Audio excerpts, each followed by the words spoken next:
You may be mad at the airlines right now, you probably are, but thank God for them. This country could not work without reliable domestic air travel. Everything depends on it in a country this big. Our economy depends on it completely. Families depend on it because they live far apart from one another.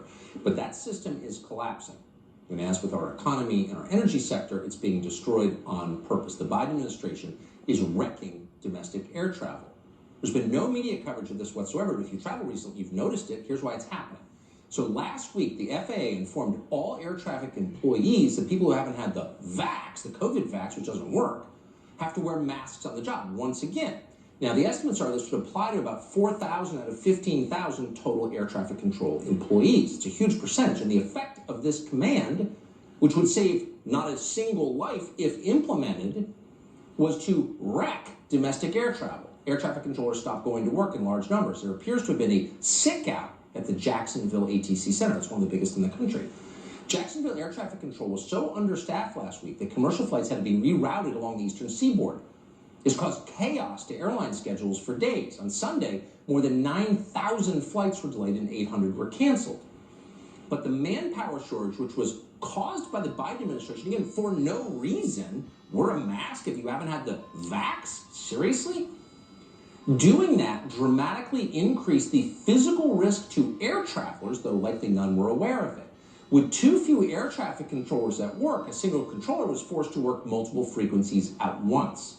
That's not safe. Planes were rerouted, some began to run low on fuel. Now, the FAA lied, as it often does, and blamed connective weather. But this is not a weather problem, this is a systemic problem. Since vaccine mandates took effect for airlines and air traffic controllers were federally regulated, air travel in this country has been a mess. It's been a disaster. They did it on purpose. From the start of the year through June 13th, commercial airlines canceled more than 120,000 commercial flights. They delayed another 800,000 flights. That means 20% of all domestic air flights in this country were delayed or canceled, with passengers waiting an average of 48 minutes. Many routes are becoming so unpredictable that airlines are just canceling them outright. JetBlue is killing 27 regular routes this summer, permanently, peak of travel season. Delta eliminating 100.